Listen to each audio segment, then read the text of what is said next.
this dead hand moves, the monster created by a man they called Mad is turned loose to strike terror into the I thought hearts the of man's name men. was Dr. Frankenstein. What's that all from? Why they call him Mad? To shock women into uncontrolled hysteria.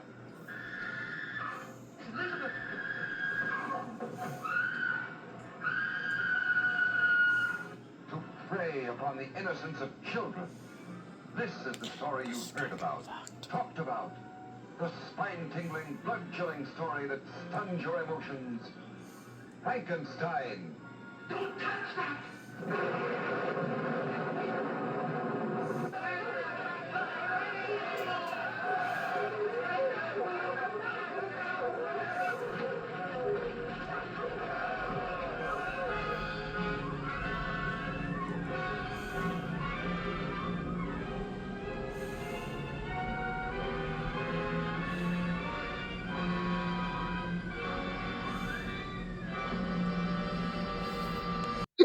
Well, here is another black and white classic. This is Frankenstein. And this was, of course, made in 1931. So I will review it right after this message from our wonderful chemical company, Pepsi.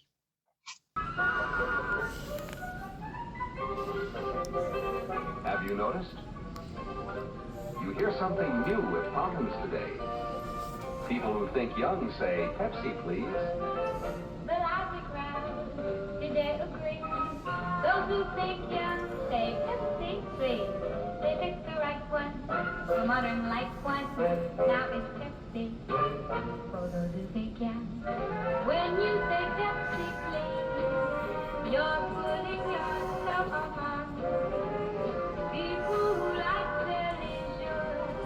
With Pepsi, the drink that's young. So go ahead and take the drink that lets you drink young as you think. You get the right one, the modern light one.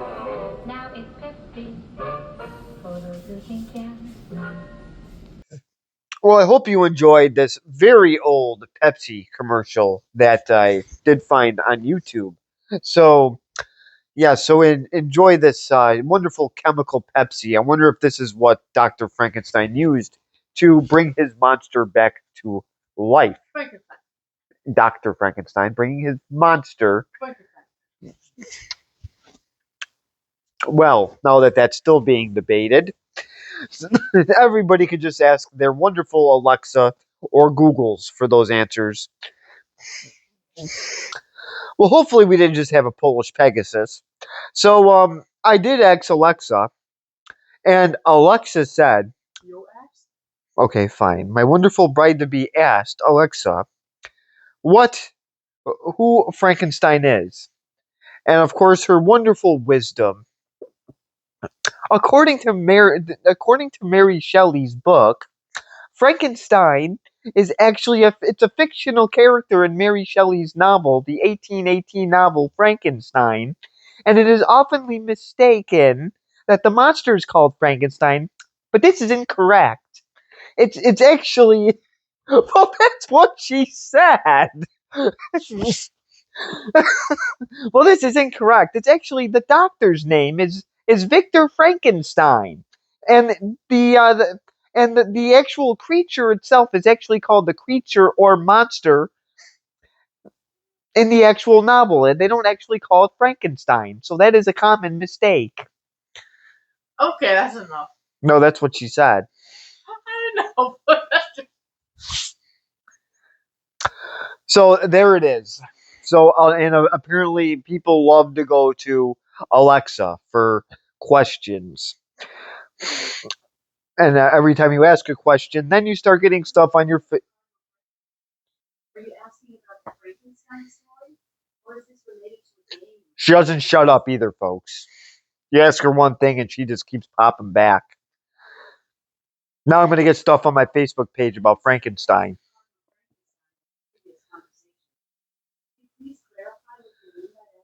Oh, this is starring Colin Clive, and he of course plays Henry Frankenstein. I think they used some different names for the movie instead of from the book. I think her name is Mary Shelley. I'm almost positive. Well, she only said it 4 times, so She hopefully did, but I got really sick of Alexa afterwards. And then I just wanted to hear her nonsense on who Frankenstein was so I can clear it up, since I pretty much called the writers of Hotel Transylvania morons. So, so, um, now that Alexa is going to stop with the interruptions, Colin Clive plays Henry Frankenstein, and unfortunately, his career was cut short, and my guest is leaving. He doesn't want to deal with Frankenstein or any more black and white movies for that matter, even though the colors of that dog is black and white. So, so, so unfortunately, his life was cut short due to pneumonia, and that was caused by lots and lots of alcoholism. So, unfortunately, Colin Clive did not live long. So, we also have Mae Clark, who plays Elizabeth. We also have Boris Karloff, who plays the monster. Frankenstein. And then Dwight Fry plays the um, very interesting character Fritz. What else? He's kind of like, I think he's like the Igor type of character. What's an Igor? He assists Dr. Frankenstein with stuff, and he has a real weird personality to him. And no, not like Chipcod Roach. I beat you to it. And Edward Van Sloan plays Dr. Waldman, and this is where Dr. Frankenstein gets all his inspirations from. So at the beginning of the scene, Fritz and Dr. Frankenstein, they go grave robbing to try to bring somebody from the dead back to life. Unfortunately, when they do this, they bring it back to the laboratory, and Fritz mixes up the brains. So the bad brain ends up going into the monster, and the good brain, I believe, ends up getting damaged. So now they have a monster that is very, very dumb. So now, when it does become alive, they do they they kind of treat it badly. It does end up escaping, and it's not a nasty monster, but unfortunately, it's not smart. So when it does tend to play with a infant, or I should say younger person, A child. he accidentally he he accidentally um, kills her. It was an accident. He didn't know any better. But that didn't matter. You got some very angry parents. So this wonderful blessing is now passed away, and now everybody goes after the monster. And that is pretty much the story there. So I will already go in to the first clip, and I will show the grave robbing of Dr. Frankenstein and the wonderful Fritz. So I will show that clip in just a second.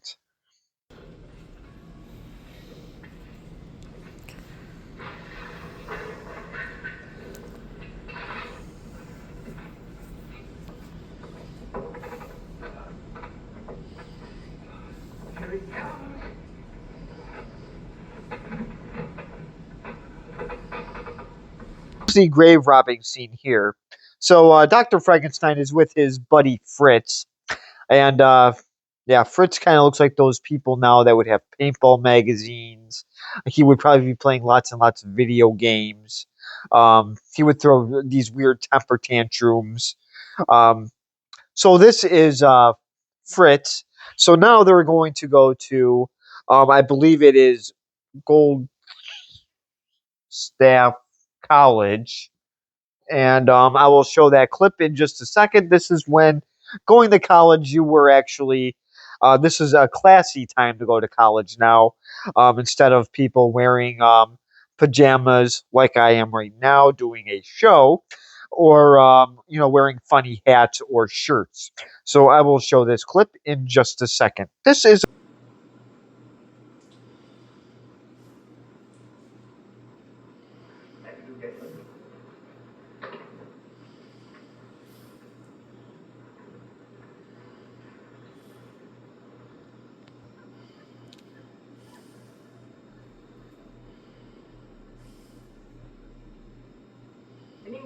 we have one of the most perfect specimens of the human brain that has ever come to my attention at the university. And here the abnormal brain of the typical criminal. The normal brain. And the distinct degeneration of the middle frontal lobe. All of these degenerate characteristics check amazingly with the case history of the dead man before us, whose life was one of brutality, of violence, and murder. So this is Goldstaff for Goldstool College. So and look how nice and pristine the kids look. You know, all dressed up. They are actually paying attention to. I believe this is Dr. Waldman's class.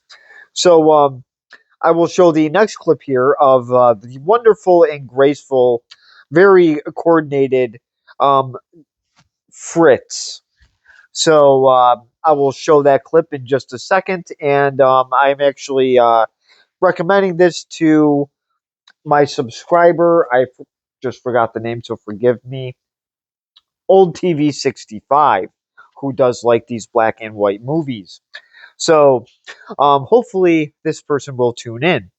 So I will show the clip of the wonderful Fritz, um, probably attempting to take the brain. Hopefully he picks the good one. So I will show that clip in just a second.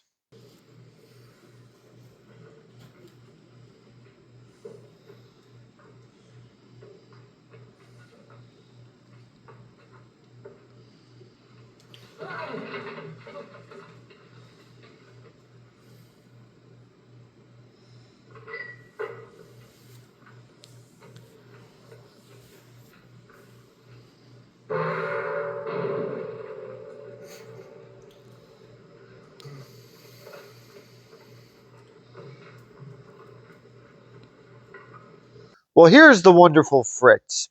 So he is just bumbling around. He's running around the whole entire classroom arena, or whatever you want to call it.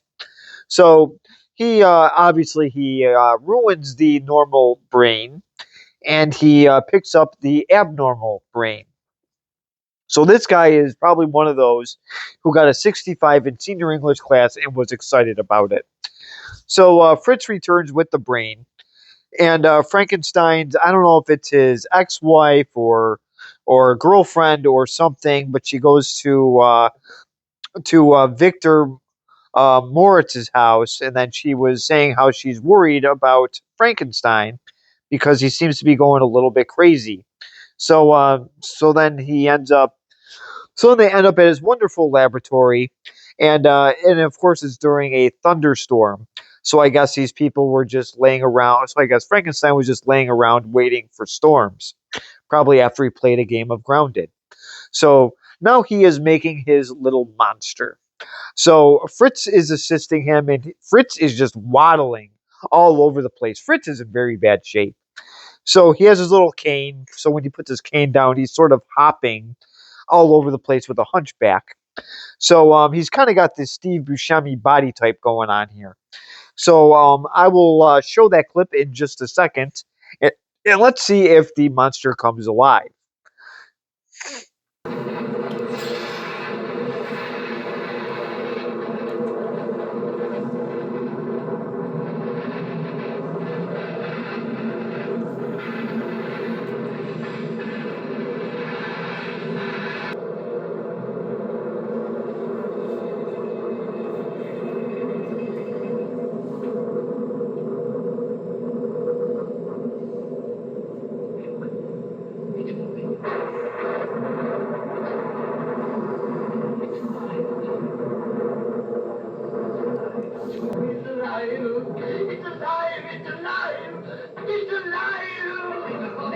Well, the monster's clearly alive after Dr. Frankenstein said it several times. And so I guess Elizabeth and Victor are not there. It's two other people that are with him. So that was my mistake. So moving on. So Victor and Elizabeth do go to Dr. Frankenstein's father, and they are very concerned about him because they think this great doctor is going mad. So obviously the monster is alive, and Fritz the idiot decides to torment the monster. So I will show that clip in just a second.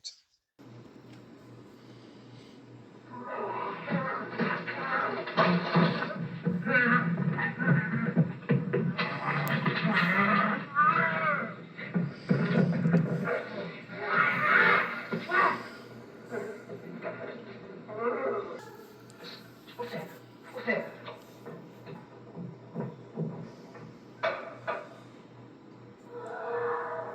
Fritz! Come on, Doctor, quick, hurry!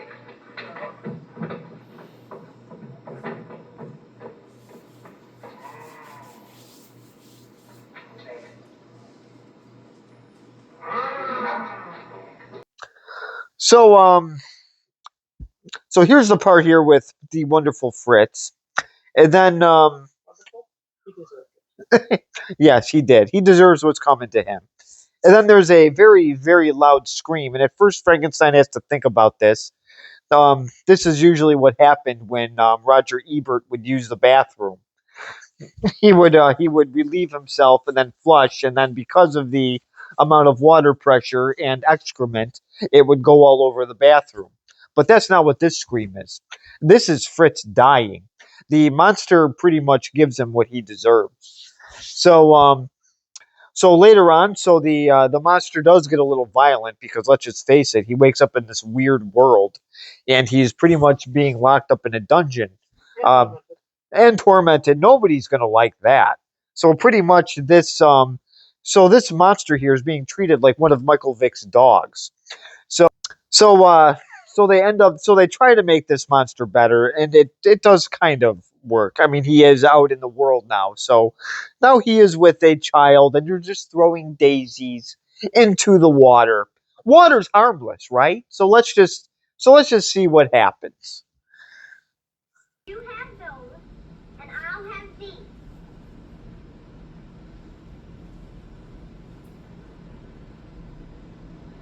I can make a boat.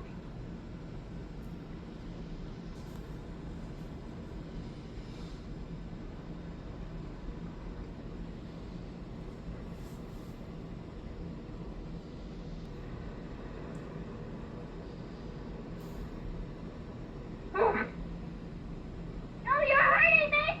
No!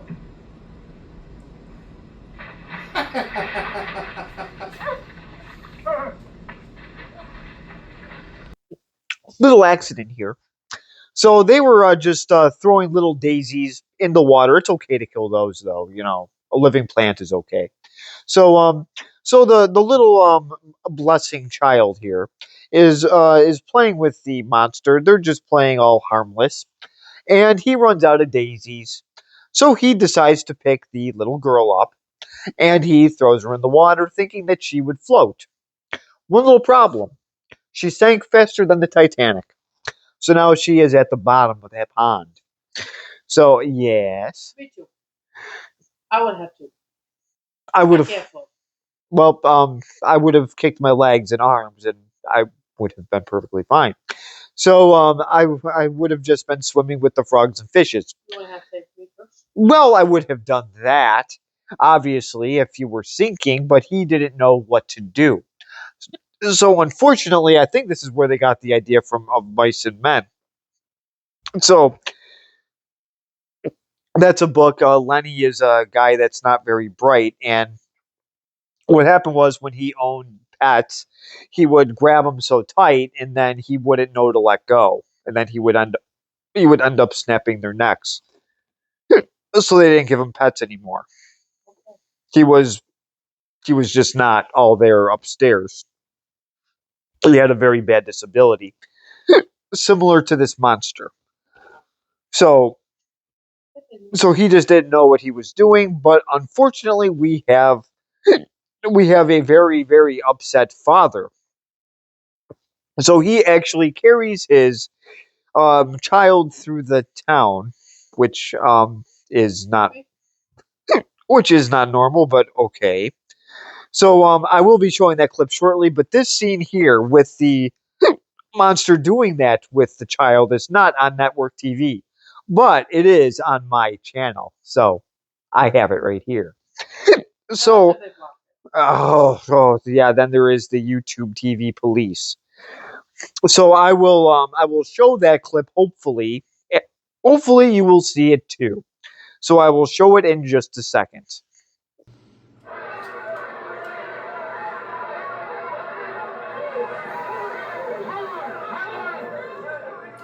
What is it? What is it? Maria, she's drowned. My poor man, why'd you bring her here to me? But she's been murdered. Some little questions here. How does he know that she was murdered? What if she fell in? Maybe he heard her scream, but he doesn't explain this.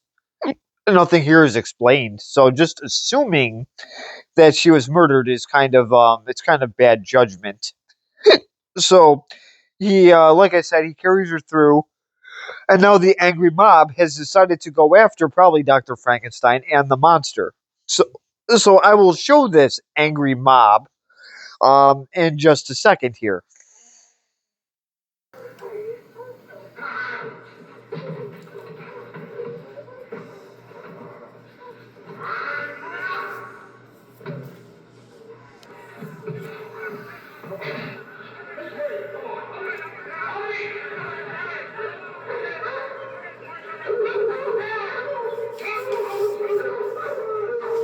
Well, this is the final clip here.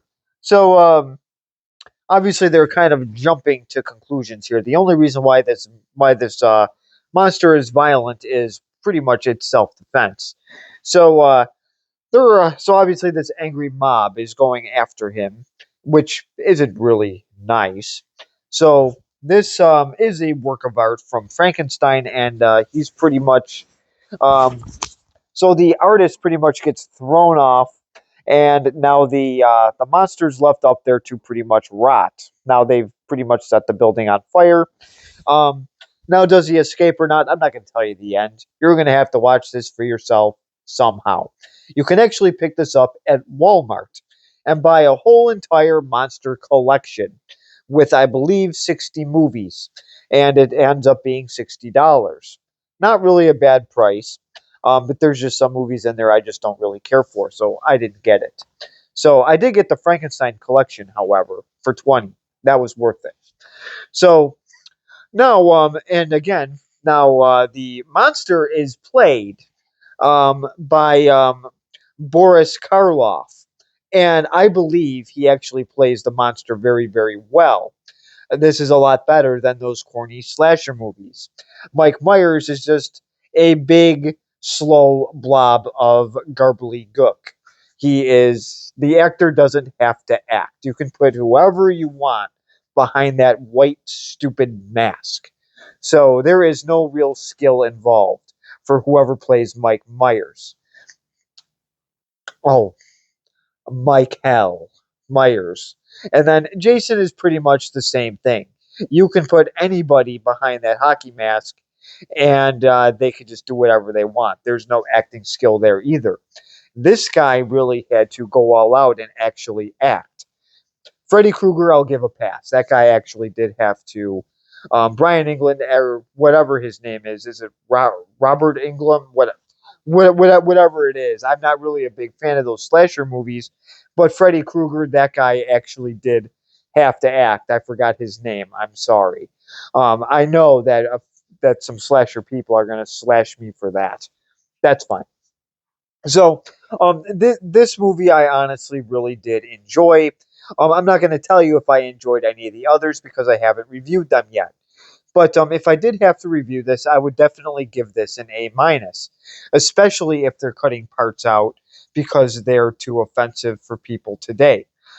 This movie did come out, like I said, in 1931, and I guess they were more accepting back then. So this is definitely a movie that I do highly recommend. Um, you can pretty much, I think you can watch this at any age. I don't think it matters. And these old horror movies do actually stand the test of time. These are very good, and the stories are very good. Today, horror movies, the stories are pretty much lamer than a big bowl of cornflakes. They are boring and stupid. Obviously, this was based off of a novel. So this movie was very, very well done, and it was done by Universal. So the Fun Police will be out early this morning, cutting my clips. So please comment if you want, subscribe if you want, and thank you very much for watching.